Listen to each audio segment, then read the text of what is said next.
വീഡിയോയിൽ കുറേ നിർണായകമായിട്ടുള്ള global developments ആണ്. മ്യൂണിക്കിൽ സെക്യൂരിറ്റി കോൺഫറൻസ് അതുമായിട്ട് ബന്ധപ്പെട്ടാണ് ഒരുപാട് രാജ്യങ്ങളുടെ പ്രതിനിധികൾ അവിടെ പോയി സംസാരിച്ചിട്ടുണ്ട്. അതിൽ ഇന്ത്യയുടെ ജയശങ്കർ ഉണ്ടായിരുന്നു, അതുപോലെ മാർക്കോ റൂബിയോ ഉണ്ടായിരുന്നു, സെലൻസ്കി ഉണ്ടായിരുന്നു, UK പ്രൈം മിനിസ്റ്റർ കീർ Starmer, French president Emmanuel Macron, ജർമ്മനിയുടെ ചാൻസലർ മേഴ്സ് ഫ്രെഡറിക്, അങ്ങനെ ഒരുപാട് പേരുണ്ടായിരുന്നു. സെലൻസ്കി ആവേശപൂർവ്വം വളരെ നല്ല രീതിയിൽ തന്നെ സംസാരിച്ചു, ഇല്ലയെന്ന് പറയാൻ പറ്റത്തില്ല. ആ രീതിയിൽ സംസാരിച്ചു. റഷ്യക്കിട്ട് ഒരുപാട് ചോദ്യങ്ങൾ. പുടിൻ ഒരു മനുഷ്യനെയല്ല, പുടിൻ ശരിക്കും ഒരു പവറിന് വേണ്ടിയിട്ട് എന്തും ചെയ്യാൻ മടിക്കാത്തൊരു പ്രകൃതമാണ്, ഇപ്പം അധികാര കൊതിയനാണ് എന്നുള്ള രീതിയിലൊക്കെ സംസാരിച്ച് വെച്ചിട്ടുണ്ട്. വളരെ നല്ല സ്റ്റേറ്റ്മെൻറ്റ് തന്നെയാണ്. പുടിൻ ഇവിടെ സംസാരിക്കാനുള്ള അവസരമില്ലല്ലോ, അപ്പോൾ അതുകൊണ്ട് വൺ സൈഡ് മാത്രം സെലൻസ്കിയുടെ സ്റ്റേറ്റ്മെൻറ്റ് മാത്രമാണ് ഇവിടെ നിലനിൽക്കുന്നത്. പിന്നെ ഇതിൽ ഏറ്റവും ഇമ്പോർട്ടൻ്റ് ആയിട്ട് തോന്നിയത് വാങ് യി, ചൈനയുടെ ഫോറിൻ മിനിസ്റ്റർ വാങ് യി സംസാരിച്ചതാണ്. ചൈനയുടെ ഫോറിൻ മിനിസ്റ്റർ പറഞ്ഞത് ശരിക്കും യൂറോപ്പ് ആവശ്യമില്ലാത്ത തലവേദന എടുത്ത് തലയിൽ വെച്ചിട്ടുള്ളതായിട്ടാണ് പുള്ളിക്കാരൻ ചൂണ്ടിക്കാണിച്ചത്. പുള്ളിക്കാരൻ പറഞ്ഞത് ഇത് യൂറോപ്പിനെതിരെയുള്ള യുദ്ധമല്ല, ശരിക്കും യുദ്ധത്തിൽ യൂറോപ്പിന് ഒരു രീതിയിലുള്ള കോൺട്രിബ്യൂഷൻ ചെയ്യേണ്ട ആവശ്യമില്ല. ഇത് ശരിക്കും ഉക്രൈനും റഷ്യയും തമ്മിലുള്ള വിഷയമാണ്, അവർ തമ്മിൽ തീർത്തോട്ടെ, നിങ്ങൾ എന്തിനാണ് അനാവശ്യമായിട്ട് ഇതിനകത്ത് ഇടപെടുന്നത് എന്നുള്ള രീതിയിലാണ് പുള്ളിക്കാരൻ സംസാരിച്ച് വെച്ചത്. അത് വളരെ ബ്രില്യൻ്റ് ആയിട്ടുള്ള ഒരു സ്റ്റേറ്റ്മെൻറ്റായിട്ട് എനിക്ക് തോന്നി. അതുപോലെ തന്നെ ലിൻസി ഗ്രഹാം പറഞ്ഞിരിക്കുന്ന വിഷയം എന്ന് പറഞ്ഞാൽ, അതായത് റഷ്യ എന്ന് പറഞ്ഞ വാർ മിഷനെ ചലിപ്പിക്കുന്നതിൽ ഇന്ത്യ, ചൈന, ബ്രസീൽ ഈ 3 രാജ്യങ്ങളുമാണ് പ്രധാനമായിട്ട് പങ്കുവഹിക്കുന്നത് എന്നുള്ളത് വീണ്ടും ഒരിക്കൽ കൂടി പുള്ളിക്കാരൻ ആവർത്തിച്ച് പറയുന്നുണ്ട്. മാർക്കോ റൂബിയോ പറഞ്ഞത്, നിങ്ങളൊരു കാര്യം മനസ്സിലാക്കണം, അമേരിക്ക ഒരിക്കലും യൂറോപ്പിനെതിരല്ല. ഒരു നല്ല ഫ്രണ്ട് എന്ന് പറഞ്ഞാൽ എന്തായിരിക്കണം? കുറ്റം കുറവുകളൊക്കെ ഉണ്ടെങ്കിൽ അത് ചൂണ്ടിക്കാണിക്കണം. അപ്പോൾ അതുകൊണ്ട് അമേരിക്ക യൂറോപ്പ് തെറ്റായി സഞ്ചരിക്കുന്ന മാർഗ്ഗങ്ങൾ, യൂറോപ്പിന് എന്തൊക്കെ കറക്ഷൻസ് വേണം എന്നുള്ളത് കൃത്യമായിട്ട് ചൂണ്ടിക്കാണിക്കുകയാണ് ചെയ്തിട്ടുള്ളത്. അപ്പോൾ അതുകൊണ്ട് അതിൽ നിങ്ങൾ ക്ഷുഭിതരാവേണ്ട ആവശ്യമില്ല, ഞങ്ങൾ നല്ലൊരു ഫ്രണ്ടാണ് യൂറോപ്പിൻ്റെ എന്നുള്ള സ്റ്റേറ്റ്മെൻറ്റാണ് പറഞ്ഞു വെച്ചിരിക്കുന്നത്. കൾച്ചറൽ ഡിസാസ്റ്റർ നടക്കുന്നുണ്ട് യൂറോപ്പിൽ. യൂറോപ്പിൻ്റെ കൾച്ചറൽ സിവിലൈസേഷൻ പ്രൊട്ടക്റ്റ് ചെയ്യേണ്ട ചുമതല യൂറോപ്പിനുണ്ട്. അപ്പോൾ അതുകൊണ്ട് നിങ്ങൾ ഓരോരുത്തരും നിങ്ങളുടെ കൾച്ചറിന് പ്രാധാന്യം കൊടുക്കുക എന്നുള്ള നിലയിലാണ് മാർക്കോ റൂബിയോ പറഞ്ഞു വെച്ചത്. ട്രംപ് ആണെങ്കിൽ വളരെ സാധാരണ ക്യാരക്ടറുള്ള ഒരു മനുഷ്യനാണ്. ട്രംപ് നിങ്ങൾ വിചാരിക്കുന്ന പോലെ ഹാർഡ് ക്യാരക്ടർ അല്ല. ഇപ്പോൾ ഇന്ന് ആയത്തുൽ അലി ഖമനേയി വിളിച്ച് അപ്പോയിൻമെൻറ്റ് ചോദിച്ചിട്ട് സംസാരിക്കണം എന്ന് പറഞ്ഞാൽ ട്രംപ് സമ്മതിക്കും. അതിപ്പോൾ സമ്മതിക്കും, കാരണം ആയത്തുൽ അലി ഖമനേയി ട്രംപിൻ്റെ വീട്ടിലെ ഒരു അംഗമല്ലല്ലോ പിണങ്ങിയിരിക്കാൻ. ഇത് ഗ്ലോബൽ ടോക്ക് എന്ന് പറയുമ്പോഴത്തേക്കും ഡിപ്ലോമാറ്റിക് അപ്രോച്ച് ആണെന്നുണ്ടെങ്കിൽ തീർച്ചയായിട്ടും ഇറാൻ സംസാരിക്കാൻ കൂട്ടാക്കി കഴിഞ്ഞാൽ തീർച്ചയായിട്ടും ട്രംപ് സംസാരിക്കും, അതിൽ യാതൊരു ഡൗട്ടും ഇല്ല. കാരണം ട്രംപ് തന്നെയാണല്ലോ വിളിച്ചുകൊണ്ടിരിക്കുന്നത്, വന്ന് ചർച്ചയ്ക്ക് വരൂ, ഡീലിന് വരൂ എന്നൊക്കെ പറഞ്ഞു. ഇവിടെ ഇന്ത്യയുടെ എക്സ്റ്റേണൽ അഫയേഴ്സ് മിനിസ്റ്റർ ജയശങ്കർ എടുത്തൊരു ചോദ്യം അവിടെ പോസ്റ്റ് ചെയ്തിട്ടുണ്ടായിരുന്നു. ആ ചോദ്യം വേറെ ഒന്നുമില്ല, ഫ്രീ ഡിപ്ലോമാറ്റിക് പോളിസി ആശയങ്ങളൊക്കെ മുന്നോട്ട് വെക്കുന്ന രാജ്യമല്ലേ ഇന്ത്യ, അപ്പോൾ നിങ്ങളുടെ അടുത്ത് തന്നെയല്ലേ അമേരിക്ക ഇപ്പം റഷ്യൻ എണ്ണ വാങ്ങിക്കരുത് എന്നുള്ള രീതിയിൽ പ്രഷർ അപ്ലൈ ചെയ്യുന്നത്. അപ്പോൾ അതുമായിട്ട് ബന്ധപ്പെട്ട് നിങ്ങളുടെ അഭിപ്രായം എന്താണ്? അത് സ്ഥിരമായിട്ട് യൂറോപ്പിൽ നിന്നും ജയശങ്കർ നേരിടുന്ന ചോദ്യങ്ങളാണ്, റഷ്യയുമായിട്ട് ബന്ധപ്പെട്ട ചോദ്യങ്ങൾ. അതിനുള്ള കൃത്യമായിട്ട് മറുപടിയും ജയശങ്കർ കൊടുക്കാറുണ്ട്. അപ്പം ജയശങ്കർ തവണ പറഞ്ഞ വിഷയം എന്ന് പറഞ്ഞാൽ, അത് നിങ്ങൾക്ക് മനസ്സിലാവാത്തത് കൊണ്ടാണ്. അത് വളരെ ഈസിയാണ്. ഞങ്ങളുടെ രാജ്യത്ത് ഞങ്ങളല്ല ഓയിൽ വാങ്ങിക്കുന്നത്, ഗവൺമെൻറ് അല്ല വാങ്ങിക്കുന്നത്, ഈ രാജ്യത്തുള്ള കമ്പനികളാണ് എണ്ണ വാങ്ങിക്കുന്നത്. അപ്പോൾ അത് അവർ പ്രൈസ് എവിടെ കുറഞ്ഞു കിട്ടുന്നോ അവരവിടെ മേടിക്കും. ഇന്ത്യൻ ഗവൺമെൻറ് ഒരിക്കലും കമ്പനികളുടെ മേളിൽ ഒരു ഗൈഡൻസോ അല്ലെങ്കിൽ അവർക്കൊരു നിർദ്ദേശങ്ങളോ ഇതൊന്നും വെക്കാറില്ല. അങ്ങനത്തെ ഒരു പോളിസി ഞങ്ങളുടെ നാട്ടിൽ ഇല്ല എന്നാണ് പറഞ്ഞിരിക്കുന്നത്. അതായത് പറഞ്ഞിരിക്കുന്നത് വളരെ വ്യക്തമാണ്, റഷ്യൻ ഓയിൽ കമ്പനികൾക്ക് താല്പര്യമുണ്ടെങ്കിൽ വാങ്ങിക്കാം. ഇന്ത്യൻ ഗവൺമെൻറ് ഒഫീഷ്യലി ഒരു തരത്തിലുള്ള നടപടിയും അതിനെതിരെ എടുത്തിട്ടില്ല എന്നുള്ള ഒരു സ്റ്റേറ്റ്മെൻറ്റാണ് പറഞ്ഞിരുന്നത്. ഇതേ സ്റ്റേറ്റ്മെൻറ്റ് ഇന്ത്യക്കുള്ളിൽ ഒരു 3 ദിവസത്തിന് മുമ്പ് ചോദിച്ചപ്പോഴും പറയാമായിരുന്നു. അതെന്തുകൊണ്ടോ കൊമേഴ്ഷ്യൽ മിനിസ്റ്റർ പീയൂഷ് ഗോയലും എക്സ്റ്റേണൽ അഫയേഴ്സ് മിനിസ്റ്റർ ജയശങ്കർ, എനിക്ക് തോന്നുന്നത് ശരിക്കും ഇവർ തമ്മിൽ ബേസിക്കലി ഈ ട്രേഡ് ഡീൽ കഴിഞ്ഞിട്ട് ഇരുന്ന് ചർച്ച നടത്തി ഒരു അണ്ടർസ്റ്റാൻഡിംഗിൽ എത്തിയില്ല എന്ന് തോന്നുന്നു. അപ്പോൾ അതുകൊണ്ട് അങ്ങനെ രണ്ടുപേരും 2 തരത്തിൽ അഭിപ്രായം പറഞ്ഞിട്ട് പിന്നെ അവസാനം പീയൂഷ് ഗോയലാണ് അതിനെ തിരുത്തി പറഞ്ഞ് ആ സ്റ്റേറ്റ്മെൻറ്റ് വ്യക്തമാക്കിയത്. അപ്പോൾ അതേ സ്റ്റേറ്റ്മെൻറ്റ് തന്നെയാണ് ഇപ്പോൾ ഇന്ന് എക്സ്റ്റേണൽ അഫയേഴ്സ് മിനിസ്റ്റർ ജയശങ്കർ ജർമ്മനിയിലെ മ്യൂണിക്കിൽ പറഞ്ഞിരിക്കുന്നത്. One of your themes has been strategic autonomy. Following the recent agreement with the US, the trade agreement where you are now forced to wean India off of Russian oil, does that not impact your strategic autonomy? Because that's how you were explaining it in the past. No, look, I think we are very much wedded to strategic autonomy because it's very much a part of our history and our evolution. And it's. Can you exercise this strategic autonomy today as much as you want? No, well, we do, and we've always done. I think it's something which is very deep, and it's something which cuts across the political spectrum as well. Where the energy issues are concerned, look, this is today a complex market. I think oil companies in India, as in Europe, as probably in other parts of the world, look at availability, look at costs, look at risks, and take the decisions that they feel is in their best interest. So I would say, and we have a position which you know on that. So I don't want to rehash the polemics of that. ഇതാണ് മ്യൂണിക്കിൽ പ്രധാനമായിട്ടും ചർച്ച ചെയ്ത വിഷയങ്ങൾ. പിന്നെ ഇതിനെ തുടർന്ന് സെലൻസ്കിയാണ് അവിടെ ഏറ്റവും കൂടുതൽ ഫോക്കസ് പോയിന്റ് ആയിട്ട് നിലനിന്നത്. കാരണം യൂറോപ്പിൽ, പ്രത്യേകിച്ച് യൂറോപ്യൻ രാജ്യങ്ങളെല്ലാം തന്നെ ഫോക്കസ് പോയിന്റ് ആയിട്ട് അവിടെ ഉയർത്തി കാണിച്ചത് സെലൻസ്കിയെ തന്നെയാണ്. അപ്പം സെലൻസ്കി ആണെങ്കിൽ സെലൻസ്കിയുടെ ആർമിയുമായിട്ട് ബന്ധപ്പെട്ട വിഷയങ്ങളാണ് ഏറ്റവും കൂടുതൽ ആവർത്തിച്ച് അവിടെ പറഞ്ഞത്. അതിനെക്കുറിച്ചുള്ള ഒരു വീഡിയോ ഞാൻ ഓൾറെഡി തന്നെ അപ്ലോഡ് ചെയ്തിട്ടുണ്ട്. ഇനി നമ്മൾ നേരെ ട്രംപിന്റെ സ്റ്റേറ്റ്മെന്റിലേക്ക് പോവാം. ട്രംപ് ഇന്നലെ ഒരു സ്റ്റേറ്റ്മെന്റ് പറഞ്ഞത്, അതായത് ഈ ഇറാന്റെ ഉള്ളിൽ ഈ ബഷീർ എന്ന് പറഞ്ഞ ആണവ കേന്ദ്രത്തിൽ എർത്ത് ക്വൈക്ക് ഫീൽ ചെയ്തില്ല. 4.9 മാഗ്നിറ്റ്യൂഡിൽ റിക്ടർ സ്കെയിൽ രേഖപ്പെടുത്തിയ ആ ഭൂചലനം. അപ്പോൾ അതിനെ തുടർന്ന് അമേരിക്ക ഡീപ്പായിട്ട് സ്റ്റഡി നടത്തിക്കൊണ്ടിരിക്കുന്ന സാഹചര്യത്തിൽ ട്രംപ് അത് കഴിഞ്ഞ ഉടനെ തന്നെ സ്റ്റേറ്റ്മെന്റ് പറയുകയാണ്. ട്രംപ് പറയുന്നത് റെജീം ചേഞ്ച് അനിവാര്യമാണെന്നാണ് പറഞ്ഞിരിക്കുന്നത്. അപ്പോൾ അതായത് ഇപ്പോൾ നമുക്ക് മനസ്സിലാക്കാൻ പറ്റുന്നത്, നെതന്യാഹുവും ട്രംപും തമ്മിൽ രഹസ്യമായി നടത്തിയ ചർച്ചയിൽ നെതന്യാഹു ഇറാന്റെ ന്യൂക്ലിയർ സ്ഥാപനങ്ങൾ അടിച്ചു പൊട്ടിച്ചാൽ മാത്രം പോരാ, അവരുടെ ബാലിസ്റ്റിക് മിസൈൽസ് നശിപ്പിച്ചാൽ മാത്രം പോരാ, റെജീം ചേഞ്ച് മസ്റ്റായിട്ട് വേണം എന്നാണ് ഉപദേശിച്ചിരിക്കുന്നത്. അപ്പോൾ അതായത് അതാണ് ഉടനെ തന്നെ നെതന്യാഹുവിൻ്റെ ഒപ്പം നിന്ന് ജോയിന്റ് സ്റ്റേറ്റ്മെന്റ് ആയിട്ട് ഇത് പുറത്ത് പറയാതെ, അതായത് ഇസ്രായേലിനെ മാറ്റി നിർത്തണം. കാരണം അല്ലാന്നുണ്ടെങ്കിൽ ഇസ്രായേലിൻ്റെ ഉള്ളിൽ തുരുതുരാ മിസൈലുകൾ വരും, ബാലിസ്റ്റിക് മിസൈലുകൾ. കാരണം ഇവരുടെ ഇറാന്റെ കയ്യിൽ huge number of ballistic missiles ഉണ്ട് എന്നാണ് ഇസ്രായേലിൻ്റെ കണ്ടെത്തൽ. അപ്പോൾ അതിനെ തുടർന്നാണ് ഈ ബാലിസ്റ്റിക് മിസൈലുകൾ മൊത്തം ഇസ്രായേലിൻ്റെ ഉള്ളിൽ വന്ന് പതിക്കും. ഇനിയിപ്പം അമേരിക്ക എവിടെ നിന്ന് അടിച്ചാലും അത് മിഡിൽ ഈസ്റ്റിലുള്ള അമേരിക്കൻ ബേസുകൾക്ക് നേരെയായിരിക്കും അവർ ആക്രമിക്കുക. അപ്പോൾ ഇതിനെ തുടർന്ന് നമ്മൾ നോക്കുകയാണെന്നുണ്ടെങ്കിൽ സെൻകോമിൻ്റെ സൈഡിൽ നിന്നും CIA അമേരിക്കയുടെ ഇന്റലിജൻസ് ഏജൻസിയുടെ സൈഡിൽ നിന്നെല്ലാം ഇറാനുമായിട്ട് ബന്ധപ്പെട്ട വിഷയങ്ങൾ ഇപ്പോൾ പുറത്തു വരുന്നുണ്ട്. ആ പുറത്തു വരുന്ന വിഷയങ്ങൾ എന്ന് പറഞ്ഞാൽ എന്താണ് അമേരിക്ക ചെയ്തുകൊണ്ടിരിക്കുന്നത് എന്നുള്ളതിനെക്കുറിച്ച് ഒരു കൃത്യമായിട്ടുള്ള ഡേറ്റ ലീക്ക് ആയിട്ടുണ്ട്. ആ ഡേറ്റ പറയുന്നത് ഇങ്ങനെയാണ്. അത് നമുക്ക് വിശദമായിട്ട് ഒന്ന് നോക്കാം. കാരണം ഇപ്പോൾ നിലവിൽ ലൈം ലൈറ്റിൽ ചർച്ച ചെയ്യപ്പെട്ടുകൊണ്ടിരിക്കുന്ന ഒരു വിഷയമാണല്ലോ. അപ്പോൾ അതുകൊണ്ടാണ് ഞാൻ ഈ വിഷയം കുറച്ച് സീരിയസ് ആയിട്ട് എടുത്ത് ഡിസ്കസ് ചെയ്യുന്നത്. പലപ്പോഴായിട്ടും ഇറാനെ ആക്രമിക്കുമെന്ന് ട്രംപ് പറഞ്ഞിട്ടുണ്ടെങ്കിലും അത് നമ്മൾ അമേരിക്കയുടെ വാർഷിപ്പുകളും അവരുടെ കാർഗോ ഷിപ്പുകൾ ഇതെല്ലാം തന്നെ മൂവ് ചെയ്യുന്നത് എങ്ങനെയാണെന്നുള്ളത് നോക്കിയിട്ട് ഒരു വിലയിരുത്തലാണ് നമ്മൾ നടത്തിക്കൊണ്ടിരുന്നത്. പക്ഷേ ഇപ്പോൾ ആദ്യമായിട്ടാണ് അമേരിക്കയുടെ ഇന്റലിജൻസ് ഏജൻസിയും അതേപോലെ സെൻകോമിന്റെ ഭാഗത്തു നിന്നൊക്കെ ഇതുപോലെയുള്ള ഡോക്യുമെന്റ്സുകൾ പുറത്തു വരുന്നത്. അപ്പോൾ ഇതിനകത്ത് ആദ്യമേ തന്നെ പറയുന്നത് പെന്റഗൺ പ്രിപ്പയറിംഗ് ഫോർ സസ്റ്റൈൻഡ് വാർ എന്നാണ് പറഞ്ഞിരിക്കുന്നത്. അതായത് അവരൊരു നീണ്ട യുദ്ധത്തിന് തയ്യാറെടുക്കുകയാണ്. അതായത് ഇവർ നീണ്ട യുദ്ധം എന്ന് ഉദ്ദേശിക്കുന്നത് 1 വീക്ക് ഓർ 2 വീക്സ്, ഇതാണ് അവർ നീണ്ട യുദ്ധം എന്ന് ഉദ്ദേശിക്കുന്നത്. അപ്പോൾ കഴിഞ്ഞ തവണത്തെ 12 ദിവസത്തിനേക്കാളും വേണമെങ്കിൽ ഒരു 2-3 ദിവസം കൂട്ടിയിട്ട് ഒരു 15-20 ദിവസത്തിനകത്ത് ഇത് നടത്താനാണ് ഉദ്ദേശിക്കുന്നത്. അല്ലാതെ കഴിഞ്ഞ തവണത്തെ പോലെ അമേരിക്കയുടെ 1 ടൈം സ്ട്രൈക്ക് അല്ല ഉദ്ദേശിക്കുന്നത്. പിന്നെ ഇതിന്റെ പെർമിഷൻ ഇതുവരെ US-ന്റെ മിലിറ്ററി കൊടുത്തിട്ടില്ല.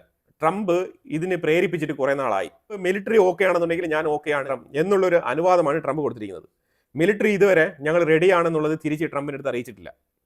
അപ്പോൾ അതിനെ ഒരു കാരണമായിട്ട് ചൂണ്ടിക്കാണിക്കുന്നത് CIA ഇറാന്റെ ഉള്ളിൽ കൃത്യമായിട്ട് പണിയെടുക്കുന്നുണ്ട്. അപ്പോൾ CIAയുടെ സൈഡിൽ നിന്നും ഒരു ഗ്രീൻ സിഗ്നൽ കിട്ടേണ്ടതുണ്ട്. ആർക്ക്? മിലിറ്ററിയും. US മിലിറ്ററിക്ക് അങ്ങനെ ഒരു കൺഫർമേഷൻ കിട്ടിക്കഴിഞ്ഞാൽ US മിലിറ്ററി ഫുൾ കോൺഫിഡൻസോടുകൂടി ഓക്കെ എന്ന് പറഞ്ഞാൽ മാത്രമേ ട്രംപ് അത് പ്രഖ്യാപിക്കുകയുള്ളൂ. ഇതാണ് ഇപ്പം നിലവിലെ അവസ്ഥ. ഇത് സെൻകോം തന്നെയാണ് ഈ വിഷയം പുറത്ത് പറഞ്ഞിരിക്കുന്നത്. കുറേ നാളായിട്ട് മിലിറ്ററി ഇൻസ്ട്രുമെന്റ്സ് മാത്രം അങ്ങോട്ടും ഇങ്ങോട്ടും മൂവ് ചെയ്യുന്നുണ്ട്. പക്ഷേ ആക്രമണത്തിനെ കുറിച്ച് ഒരു രീതിയിലുള്ള സ്റ്റേറ്റ്മെന്റുകൾ പുറത്തു വരുന്നില്ല. എന്താണ് ഐഡിയ എന്ന് പോലും അറിയില്ല. അപ്പോൾ അതുകൊണ്ട് നല്ല രീതിയിലുള്ള സമ്മർദ്ദമുണ്ട് US-ന്റെ മേളിൽ, നിങ്ങൾ അടിക്കുമോ ഇല്ലയോ എന്നുള്ളത്. കാരണം ഒരു സൈഡിൽ റേസ പേലവി അതേപോലെ തന്നെ ഇറാനിലുള്ള ജനങ്ങൾ, കുറേ ആൾക്കാർ അമേരിക്ക ഇപ്പോൾ അടിക്കും, റെജീം ചേഞ്ച് നടക്കുമെന്നൊക്കെ ആ പ്രതീക്ഷയോടെ ഇരിപ്പുണ്ട്. അതൊരു സൈഡിൽ. പക്ഷേ അതേസമയം റേസ പേലവിക്കുള്ള സപ്പോർട്ടേഴ്സ് എല്ലാം തന്നെ ആഗോളതലത്തിൽ പ്രതിഷേധങ്ങൾ നടത്തുന്നുണ്ട്. അതായത് സോളിഡാരിറ്റി. ആർക്കാണ്? റേസ പേലവിക്ക് സോളിഡാരിറ്റി, പ്രതിഷേധം എഗെയിൻസ്റ്റ് ആയതുൽ ഖമനേയി. അപ്പോൾ സോളിഡാരിറ്റി എന്ന് പറഞ്ഞു കഴിഞ്ഞാൽ റേസ പേലവിയെ അനുകൂലിച്ചുകൊണ്ടാണ് റേസ പേലവിക്ക് സോളിഡാരിറ്റി. അതായത് ഇറാന്റെ റെജീമിനെ തകർത്തിട്ട് എങ്ങനെയെങ്കിലും റേസ പേലവിയുടെ ഭരണം, ഷാ ഭരണകൂടം റീഇൻസ്റ്റേറ്റ് ചെയ്യുക എന്നുള്ളതാണ് ഈ ജനങ്ങളുടെയൊക്കെ ആവശ്യം.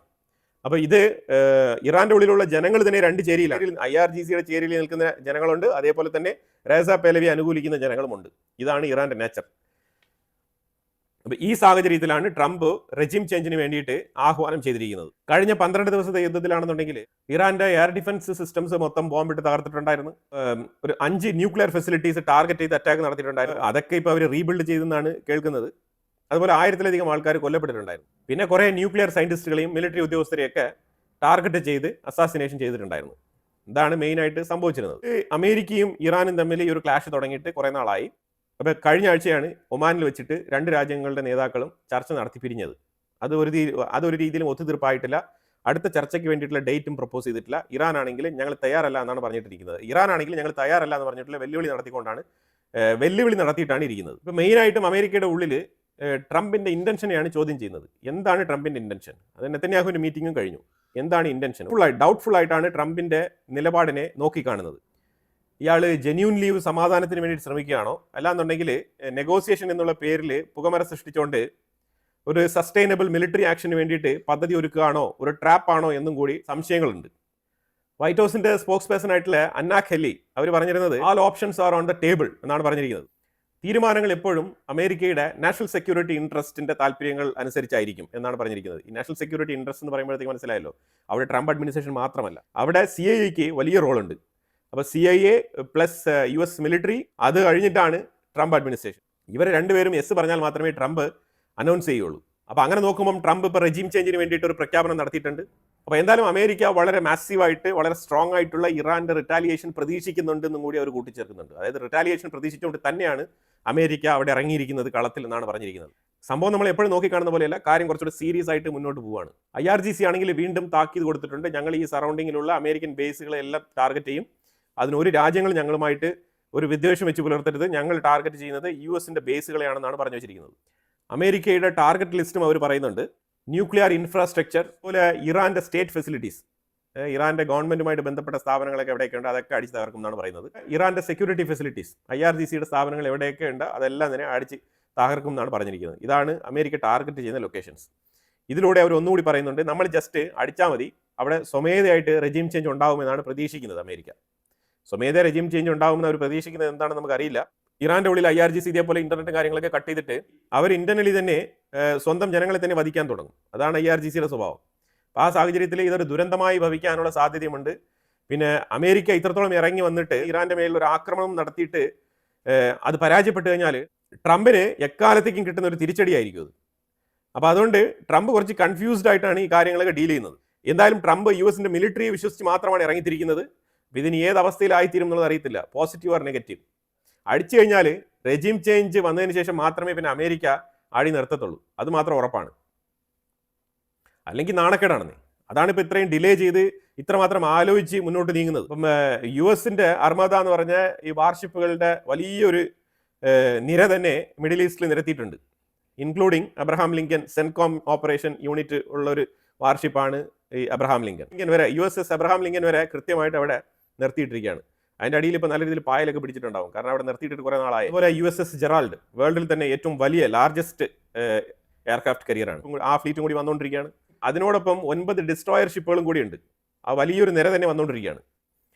മിലിറ്ററി ഉദ്യോഗസ്ഥർ പറഞ്ഞു കുറച്ചുകൂടെ സമയം വേണമെന്ന് ചോദിച്ചതിനെ തുടർന്നാണ് അമേരിക്കൻ പ്രസിഡന്റ് ട്രംപ് പ്രഖ്യാപനം നീട്ടി വെച്ചുകൊണ്ടിരിക്കുന്നതായിട്ടാണ് ഈ റിപ്പോർട്ട് പറയുന്നത്. അവർ പറഞ്ഞത് ദേ വെർ നോട്ട് പ്രിപ്പയർഡ്, അവർ പ്രിപ്പയർഡ് അല്ലായിരുന്നു എന്നുള്ളതാണ് പറയുന്നത്. മോർ ഡിഫെൻസീവ്, അതേപോലെ ഒഫൻസീവ് റെഡിനെസ് ആവശ്യമുണ്ട്. അപ്പോൾ ഇനിയും കുറച്ച് പ്രിക്കോഷണറി മെഷേഴ്സ് ഒക്കെ എടുക്കേണ്ടതുണ്ട്. അപ്പോൾ അതിന് വേണ്ടിയിട്ട് ഒരു ടൈം തരണമെന്നാണ് ചോദിച്ചിരിക്കുന്നത് US മിലിറ്ററി. ആ സമയമാണ് ഇത്ര നീണ്ടു പോയിക്കൊണ്ടിരിക്കുന്നത്. പിന്നീടുള്ള സ്ട്രാറ്റജി മറ്റേ CIA ഉത്തരവും കാത്തിരിക്കുകയാണ് ഇവർ. അവരും കൂടി ഓക്കെ പറയണം. ന്യൂയോർക്ക് ടൈംസ് ഇതിനെക്കുറിച്ച് എഴുതിയിട്ടുണ്ടായിരുന്നു. ന്യൂയോർക്ക് ടൈംസ് എഴുതിയത് പെന്റഗൺ പുവർ പൊസിഷനിലാണ്, അതായത് അത്ര എഫക്റ്റീവായിട്ട് ആയുധങ്ങൾ അയച്ചു കൊടുത്ത് സപ്പോർട്ട് ചെയ്യാൻ പറ്റുന്ന ഒരു അവസ്ഥയിലല്ല പെന്റഗൺ ഉള്ളത്. അതുകൊണ്ടാണ് ഈ ഇറാന്റെ മേളിൽ ആക്രമണം നടത്തുന്നത് ഡിലേ ആകുന്നത് എന്ന് ന്യൂയോർക്ക് ടൈംസ് റിപ്പോർട്ട് ചെയ്തിട്ടുണ്ടായിരുന്നു. പിന്നെ അമേരിക്കയിലുള്ള പല മാധ്യമങ്ങളും ഈ എങ്ങനെ ഒരു യുദ്ധം ഉണ്ടാക്കാം എന്നുള്ളതിൽ ഗവേഷണം നടത്തിയ ആൾക്കാരാണെന്ന് തോന്നുന്നു. അപ്പോൾ അതുകൊണ്ട് യുദ്ധം ഉണ്ടാക്കുന്നതുമായിട്ട് ബന്ധപ്പെട്ട് അതിനെ അനുകൂലിച്ച് അതിനെ പ്രൊമോട്ട് ചെയ്ത് പ്രൊവോക്ക് ചെയ്യുന്ന രീതിയിലുള്ള സ്റ്റേറ്റ്മെന്റുകൾ അവർ തുരിതരായി ഇറക്കിക്കൊണ്ടിരിക്കുകയാണ്. അത് വാൾ സ്ട്രീറ്റ് ജേർണലൊക്കെ നമ്പർ 1 ആണ്, അതുപോലെ ന്യൂയോർക്ക് ടൈംസ് അതിൽ നമ്പർ 1 ആണ്.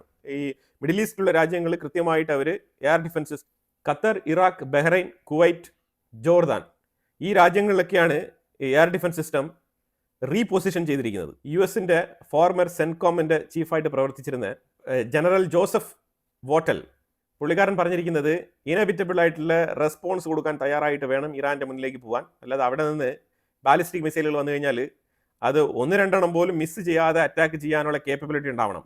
അല്ലാതെ അവിടെ പോയിട്ട് വെറുതെ വാങ്ങി നോക്കി നിൽക്കരുത്, അതിനുള്ള അവസ്ഥ ഉണ്ടാക്കരുത്. കാരണം നമ്മളുടെ അലൈഡ് കൺട്രീസ്, മിഡിൽ ഈസ്റ്റിലുള്ള അമേരിക്കൻ ബേസ് ഉള്ള രാജ്യങ്ങളുണ്ട്. ആ രാജ്യങ്ങളെയൊക്കെ പ്രൊട്ടക്ട് ചെയ്യേണ്ടത് അമേരിക്കയുടെ ചുമതലയാണ് എന്നുള്ള ഒരു മുന്നറിയിപ്പും കൂടി പുള്ളിക്കാരൻ കൊടുത്തിട്ടുണ്ട്. അമേരിക്ക ഇങ്ങനെ പലരുടെയും എക്സ്പേർട്ട് ഒപ്പീനിയൻസ് ഒക്കെ എടുത്തിട്ട് തന്നെയാണ് കാര്യങ്ങളൊക്കെ മുന്നോട്ട് നീക്കുന്നത്. കാരണം ഇത് അവർക്കറിയാം കൃത്യമായിട്ട് നമ്മൾ എന്താണ് ചെയ്യുന്നത്, എന്താണ് ചെയ്യേണ്ടത് എന്നുള്ളത് കൃത്യമായിട്ട് അവർ അളന്ന് കുറിച്ച് തന്നെയാണ് വന്നുകൊണ്ടിരിക്കുന്നത്. അപ്പോൾ ഈ മേൽപ്പറഞ്ഞ മെഷർമെന്റ്സ് എല്ലാം കൃത്യമായിട്ട് എടുത്തിട്ട് അത് കഴിഞ്ഞിട്ട് വേണം നിങ്ങൾ ഇറാനെ ഒന്ന് തൊടാൻ എന്നാണ് പറഞ്ഞിരിക്കുന്നത്. Put one's house in order, അതാണ് പറഞ്ഞിരിക്കുന്നത്. എല്ലാം ഒരു ഓർഡറിലാക്കിയിട്ട് അതിനുശേഷം കൃത്യമായിട്ട് ആക്യുറേറ്റ് ആയിട്ട് സ്പെസിഫിക് ആയിട്ട് പോയി ടാർഗറ്റ് അച്ചീവ് ചെയ്യുക. അപ്പം ഇതിന്റെ ഇടയ്ക്കാണ് ഇപ്പോൾ ട്രംപ് പറഞ്ഞിരിക്കുന്നത് റെജീം ചേഞ്ച് മസ്റ്റ് ആണ് എന്നുള്ളൊരു പ്രഖ്യാപനം ട്രംപ് നടത്തിയിരിക്കുന്നത്. ഇന്നലെ മ്യൂണിക്കില് സെലൻസ്കി ഇറാനെ കുറിച്ച് പറഞ്ഞ സ്റ്റേറ്റ്മെന്റ് ആണ് ഞാനിവിടെ വെച്ചിരിക്കുന്നത്. ജസ്റ്റ് പൂർണ്ണമായിട്ടൊന്ന് കേട്ടോളൂ. And Ukraine does not share a border with Iran, and we have never had a conflict of interest with the Iranian regime. But the Iranian Shahed drones they sold to Russia are killing especially our people, Ukrainians, and destroying our infrastructure. The Iranian regime has already done and can still do more harm than many other regimes could do in this century. And yet this regime still exists, and it hopes to survive everything, even this crisis. Today, the people of Iran expect from the world what we in Ukraine needed on February 24th, when the Russian invasion began: unity, determination. റേസ പേലവിയെ അനുകൂലിച്ചുകൊണ്ടുള്ള solidarity റാലിയും മ്യൂണിക്കിൽ സംഘടിപ്പിച്ചിട്ടുണ്ടായിരുന്നു. ഒരുപാട് Iranians ഒത്തുകൂടിയിട്ടുണ്ടായിരുന്നു. When they have time, they only kill more. They must be stopped immediately. And this is exactly what should have happened with the Ayatollah after all the wars his regime unleashed and all the lives it took. ഇതിനിടയ്ക്ക് ഒരു വാർത്ത വരുന്നുണ്ട്. Saudi Arabia ഈ 1 trillion അമേരിക്കയിൽ investment നടത്താമെന്ന് പറഞ്ഞിട്ട് MBS അമേരിക്കയിൽ പോയി പ്രോമിസ് ചെയ്തിട്ട് വന്നല്ലോ. 600 പറഞ്ഞിരുന്നത്, പിന്നീട് അത് 1 ട്രില്യൺ ആയി. അപ്പോൾ ഈ $1 ട്രില്യൺ ഡിപ്ലോമസിയിൽ സൗദി അറേബ്യ വല്ലാതെ ബുദ്ധിമുട്ടുന്നുണ്ട്. ഈ വല്ലാത്ത ബുദ്ധിമുട്ട് എന്താണെന്ന് പറഞ്ഞാൽ അവരുടെ മറ്റു പല പ്രോജക്റ്റുകളും ഇപ്പോൾ ക്യാൻസൽ ചെയ്യുകയാണ്. റെഡ് സീ ഏരിയയിൽ ഒരു പ്രോജക്റ്റ് ഉണ്ടായിരുന്നു. അതിനകത്ത് കടലിൻ്റെ ഉള്ളിൽ 82 ഹട്ട് ഹൗസുകൾ പണിയാനുള്ള റിസോർട്ട് മാതൃകയിലുള്ള മോൾഡീവ്സ് സ്റ്റൈലിൽ പണിയാൻ വേണ്ടിയിട്ടുള്ള ഒരു പ്രോജക്റ്റ് ഉണ്ടായിരുന്നു. ആ പ്രോജക്റ്റ് ഇപ്പം അപ്പാടെ ഡ്രോപ്പ് ചെയ്തിരിക്കുകയാണ്. ഡ്രോപ്പ് ചെയ്തിട്ട് ഇപ്പോൾ പറഞ്ഞിരിക്കുന്ന വിഷയം എന്താണെന്ന് പറഞ്ഞാൽ സൗദി അറേബ്യ അവരുടെ ഇൻവെസ്റ്റ്മെന്റ് മേഖല ചേഞ്ച് ചെയ്യാൻ പോകണമെന്നാണ് പറഞ്ഞിരിക്കുന്നത്. അതിന് അവർ AI ആർട്ടിഫിഷ്യൽ ഇൻ്റലിജൻസ്, അതേപോലെ തന്നെ ഡേറ്റാ സെൻറ്റർ, മൈനിങ് ഇതുപോലെയുള്ള മേഖലകളിൽ സൗദി അറേബ്യ ഇൻവെസ്റ്റ്മെന്റ് നടത്താൻ വേണ്ടിയിട്ട് തീരുമാനിച്ചിട്ടുണ്ട്. ഇത് കാലഘട്ടത്തിന്റെ അനിവാര്യതയാണ് എന്നുള്ള നിലയിലാണ് സൗദി അറേബ്യ പറഞ്ഞിരിക്കുന്നത്. പക്ഷേ ഇവിടെ പ്രശ്നം എന്താണെന്ന് പറഞ്ഞാൽ ഈ പ്രപ്പോസ് ചെയ്ത പ്രോജക്റ്റുകൾ, ഈ ടൂറിസം പ്രോജക്റ്റുകൾ ഉണ്ടല്ലോ, ഈ പ്രോജക്റ്റുകൾക്ക് ഇപ്പോൾ ഇൻവെസ്റ്റ്മെന്റ് ഇല്ല. അതായത് സൗദി അറേബ്യ ഉദ്ദേശിക്കുന്നത് സ്വന്തം സോവറിൻ ഫണ്ടിൽ നിന്നും എടുത്ത് ഇൻവെസ്റ്റ്മെന്റ് ചെയ്യണോ, അതിൻ്റെ ആവശ്യമില്ല. അങ്ങനെ എടുത്ത് ഇൻവെസ്റ്റ്മെന്റ് ചെയ്ത് കഴിഞ്ഞാൽ അതൊരു ബാഡ് ഡിസിഷൻ ആയിട്ട് കരുതപ്പെടും. അപ്പോൾ അതിലേക്ക് വരുന്ന പ്രത്യേകിച്ച് അമേരിക്കയുടെ ഉള്ളിലേക്ക് ഇൻവെസ്റ്റ് ചെയ്യുന്ന പൈസ അത് ഉടനെ ഒന്നും തിരിച്ചു കിട്ടത്തില്ല. അപ്പോൾ ഈ സാഹചര്യത്തിൽ ട്രംപ് ഇന്നുണ്ടാവും, നാളെ മാറിപ്പോവും. ഇന്ന് റിപ്പബ്ലിക്കൻസ് ഉണ്ട്, നാളെ ഒരു പക്ഷേ ഡെമോക്രാറ്റുകൾ വന്നേക്കാം. അമേരിക്കയെ സംബന്ധിച്ചിടത്തോളം സൗദി അറേബ്യയുമായിട്ടുള്ള ബന്ധങ്ങളിലും ഒരു വേവ് ഫോർമാറ്റ് ആയിട്ട് പോകാനുള്ള സാധ്യതയുണ്ട്. ഡിപ്പെൻഡ്സ് ഓൺ പ്രസിഡന്റും MBS തമ്മിലുള്ള പേഴ്സണൽ റിലേഷൻഷിപ്പാണ് ഏറ്റവും കൂടുതൽ ഇതിനകത്ത് ഫോക്കസ് ചെയ്ത് നോക്കിക്കാണുന്നത്. അപ്പോൾ ആ സാഹചര്യത്തിൽ ഈ $1 ട്രില്യൺ അമേരിക്കയിൽ കൊണ്ട് ഇൻവെസ്റ്റ് ചെയ്യുന്നത്, അത് പ്രത്യേകിച്ച് സൗദി അറേബ്യക്കുള്ളിലുള്ള സോവറിൻ ഫണ്ട് അങ്ങനത്തെ കാര്യങ്ങളൊക്കെ എടുത്തുകൊണ്ട് ഇൻവെസ്റ്റ് ചെയ്യുന്നതിൽ സൗദി അറേബ്യക്കുള്ളിൽ തന്നെ വിയോജിപ്പുണ്ട്. അപ്പോൾ അതുകൊണ്ടാണ് പുള്ളിക്കാരൻ ഉദ്ദേശിക്കുന്നത് പല പ്രോജക്റ്റുകൾ പ്രപ്പോസ് ചെയ്തിട്ട് അതിൽ ഇൻവെസ്റ്റ്മെന്റ് വാങ്ങിക്കുക, ആ ഇൻവെസ്റ്റ്മെന്റിലൂടെ ഈ $1 ട്രില്യൺ ഫണ്ട് റൊട്ടേറ്റ് ചെയ്ത് അമേരിക്കയിൽ നിക്ഷേപിക്കാമെന്നാണ് MBSന്റെ ഉദ്ദേശം. പക്ഷേ ഇപ്പോൾ ഇവിടെ ഈ പ്രപ്പോസ് ചെയ്തിരുന്ന നിയോം പ്രോജക്റ്റ് തന്നെ അവതാളത്തിലാണ്. അപ്പോൾ അതിനെ ചുറ്റിപ്പറ്റിയാണ് ഈ റെഡ് സീയുടെ പ്രോജക്റ്റുകളൊക്കെ വരുന്നത്. അപ്പോൾ ഇതിൽ 82 ഹട്ട് ഹൗസുകളാണ് ഇതിനകത്ത് പ്ലാൻ ചെയ്തിരുന്നത്. അതിൽ ഏതാണ്ട് 20 പണി കഴിപ്പിച്ചിട്ടുണ്ട്. ബാക്കിയുള്ളത് സെക്കൻഡ് ഫേസിലേക്ക് മാറ്റി വെച്ചിരുന്നത്. ആ സെക്കൻഡ് ഫേസ് പൂർണ്ണമായും ഡ്രോപ്പ് ചെയ്യാണ് സൗദി അറേബ്യ. ഇതാണ് മനസ്സിലാക്കേണ്ടത്. സൗദി അറേബ്യയുടെ എൻ്റെ GDP ഒക്കെ വെച്ച് നോക്കിക്കഴിഞ്ഞാൽ ഈ $1 ട്രില്യൺ ഇൻവെസ്റ്റ്മെന്റ് ഒക്കെ പോയി അമേരിക്കയിൽ പോയി വൈറ്റ് ഹൗസിൽ ഇരുന്ന് പ്രോമിസ് ചെയ്യുന്നത് എന്തിനാണ്? അപ്പോൾ ആ തിരിച്ചറിവുണ്ടെങ്കിൽ ഇങ്ങനെയൊക്കെ പോയി ബ്ലണ്ടായിട്ടിരുന്ന് സ്റ്റേറ്റ്മെന്റ് ഒന്നും പറഞ്ഞിട്ട് വരില്ല. ഇനിയിപ്പോൾ വന്ന സ്ഥിതിക്ക് ഇനിയിപ്പോൾ അമേരിക്ക ഇത് എക്സ്പെക്ട് ചെയ്തിരിക്കുകയാണ്, ഇവരുടെ $1 ട്രില്യൺ അവിടെ പോകുമെന്ന് പറഞ്ഞിട്ട്. ഇനി ഇത് കാലം താമസിക്കും തോറും തീർച്ചയായിട്ടും സൗദി അറേബ്യക്കെതിരെയും അമേരിക്ക തിരിയും. MBSനെയും പുകഴ്ത്തിയ ട്രംപ് തിരിച്ചു പറയാൻ 5 മിനിറ്റ് മതി. അങ്ങോട്ട് ഫോൺ വിളിച്ചിട്ട് സാർ ഈ പൈസ റൊട്ടേറ്റ് ചെയ്യുന്നതിൽ കുറച്ച് പ്രശ്നമുണ്ട്, അത് ഇപ്പം ഇൻവെസ്റ്റ് ചെയ്യാൻ കഴിയില്ല, കുറച്ച് ടൈം എടുക്കുമെന്ന് തായ്വാനെ പോലെ ഒന്ന് പറഞ്ഞു നോക്കിയാൽ മതി. അപ്പോൾ അറിയാൻ പറ്റും. തായ്വാനെങ്കിലും ചൈന എന്ന് പറഞ്ഞ് അമേരിക്കയുടെ അടുത്ത് പറയാനുള്ള ഒരു ലെവറേജ് എങ്കിലും ഉണ്ട്. പക്ഷേ സൗദി അറേബ്യക്ക് എന്തുണ്ട്? ഒന്നുമില്ല. അവർക്ക് വേണമെങ്കിൽ ഞങ്ങൾ വീണ്ടും $1 വേണമെങ്കിൽ സൈൻ ചെയ്യാം എന്ന് വേണമെങ്കിൽ പറയാം, അല്ലാതെ ഇതിനകത്ത് ഒന്നും തന്നെ പറയാനില്ല. ഇറാന്റെ മേലിൽ ഒരു ആക്രമണം നടന്നു കഴിഞ്ഞാൽ അതിനെ പിന്തുണയ്ക്കാൻ ഇലോൺ മസ്കിന്റെ കമ്പനി ഫണ്ട് ഇറക്കും എന്നുള്ളൊരു വാർത്ത വരുന്നുണ്ട്. ഇത് 50-50 നിങ്ങൾ എടുത്താൽ മതി. വിശ്വസിക്കാൻ പറ്റുന്ന ഒരു സോഴ്സിൽ നിന്ന് തന്നെയാണ് ഈ വാർത്ത വരുന്നത്. പക്ഷേ അതിനെ തുടർന്ന് നമ്മൾ നോക്കുകയാണെന്നുണ്ടെങ്കിൽ ഇലോൺ മസ്ക് എക്സ് പ്ലാറ്റ്ഫോമിൽ ആയത്തുൽ ഖമനേയി ഉൾപ്പെടെ ഇറാനിലുള്ള ലാരിജാനി പോലത്തെ നേതാക്കൾ, ഇതേപോലെ IRGCയുമായിട്ട് ബന്ധപ്പെട്ട ആൾക്കാരുടെ എല്ലാ ബ്ലൂ ടിക്കുകളും നീക്കം ചെയ്തിരിക്കുകയാണ് എക്സ് പ്ലാറ്റ്ഫോം. അതായത് വെരിഫൈഡ് അക്കൗണ്ട് എന്നുള്ളത് അൺവെരിഫൈഡ് അക്കൗണ്ടായിട്ട് മാറിയിരിക്കുകയാണ്. അപ്പോൾ അതായത് എന്തോ ഉദ്ദേശിക്കുന്നുണ്ട്. Elon Musk Israel through fund കൊടുക്കാൻ തയ്യാറാണെന്നാണ് വാർത്ത വന്നിരിക്കുന്നത്. കാരണം ഇസ്രായേലാണ് അമേരിക്ക എടുത്ത് നിങ്ങൾ ഇറാനെ അറ്റാക്ക് ചെയ്ത് റെജീം ചേഞ്ച് വരുത്തുന്നതിൻ്റെ, അതായത് ഇസ്രായേലിൻ്റെ റിക്വസ്റ്റ് മാനിച്ചുകൊണ്ട് ഇസ്രായേലിന് എന്താണ് ആവശ്യം അതിനനുസരിച്ചുള്ള യുദ്ധമാണ് നിങ്ങൾ നടത്തുന്നത് എങ്കിൽ, അതിനനുസരിച്ചുള്ള അറ്റാക്കാണ് നിങ്ങൾ നടത്തുന്നതെങ്കിൽ അതിൻ്റെ എക്സ്പെൻസസ് ഇസ്രായേൽ ഏറ്റെടുക്കുമെന്ന് നെതന്യാഹു പറഞ്ഞിട്ടുണ്ട്.